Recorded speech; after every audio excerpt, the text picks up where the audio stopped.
Former champion Miguel Berchelt was favored against Oscar Valdez in February.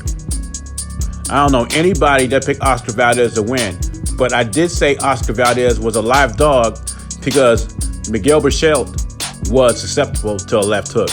And it wasn't just a point win. He knocked out Berchelt and he dominated the fight. According to the article on BoxingScene.com, Miguel Berchelt had COVID, and he didn't get much time to recover from that.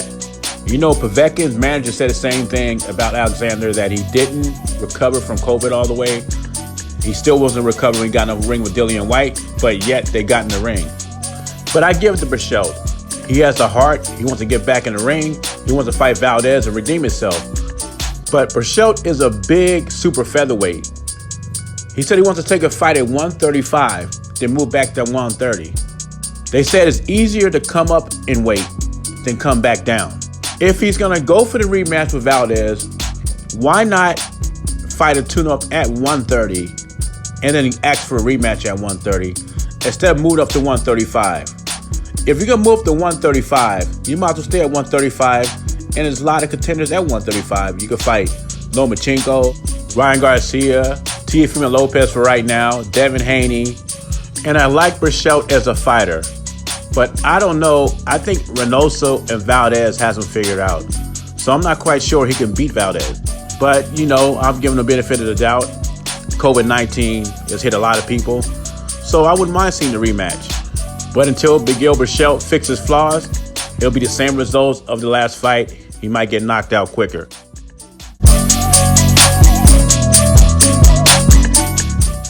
Floyd Mayweather is warning Errol Spence.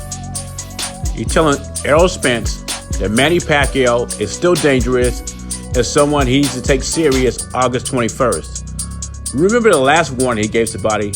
Was that Adrian Broner against Madonna? And what happened to Adrian Broner? Yes, we know Errol Spence is not Adrian Broner. The point I'm trying to make is Floyd knows what he's talking about. He is so dangerous, Floyd wouldn't give him a rematch. And we know how Floyd loves money. But you know what he loves more than the money?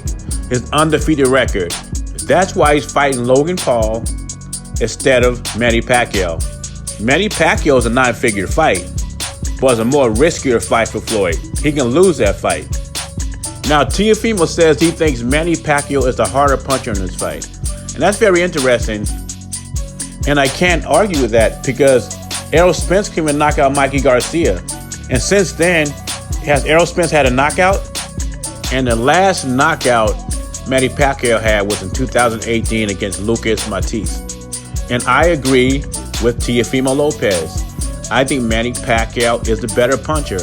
I think Terence Crawford is a better puncher than Errol Spence. He's just big and strong. That doesn't translate into punching power. And I also agree with Floyd Mayweather Jr. Manny Pacquiao is a dangerous fighter. And if Spence chooses to get in there and mix it up with him, he could find himself hurt or on the canvas.